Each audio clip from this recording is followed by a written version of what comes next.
السلام عليكم.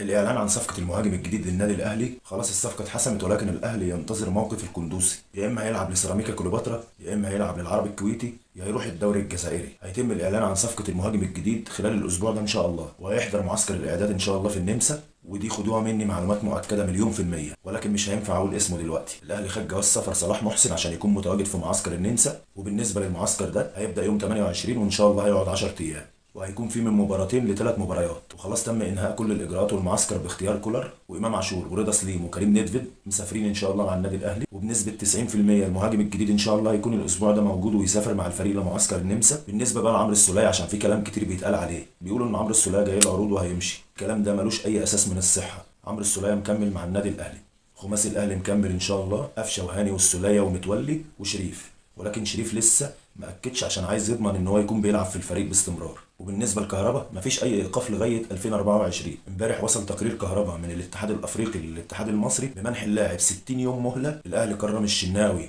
وزياده كمان في عقده. وليد الرجراجي في تصريح مهم جدا قال ان الاهلي اكبر فريق واحسن فريق في افريقيا بلا منازع. سعد سمير الاهلي اداله عقده وقال له انت من النادي والعب في المكان اللي يريحك حتى لو كان الزمالك. وسعد سمير ساب نادي فيوتشر تماما وهيلعب في فاركو. مرتضى منصور راح اتحاد الكوره علشان يجدول ديون الزمالك. طب مش المفروض ان هو راجل معزول؟ ايه اللي يوديه لاتحاد الكوره ورايح بصفتك ايه؟ وازاي اتحاد الكوره يسمح بمقابلتك اصلا؟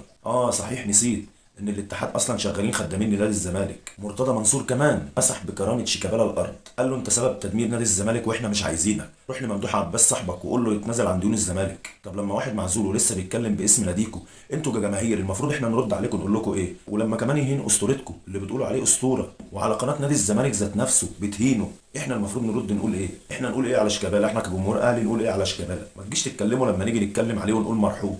روحوا عالجوا مشاكل ناديكم وبعد كده ابقى تعالوا اتكلموا على الاهلي. بس كده.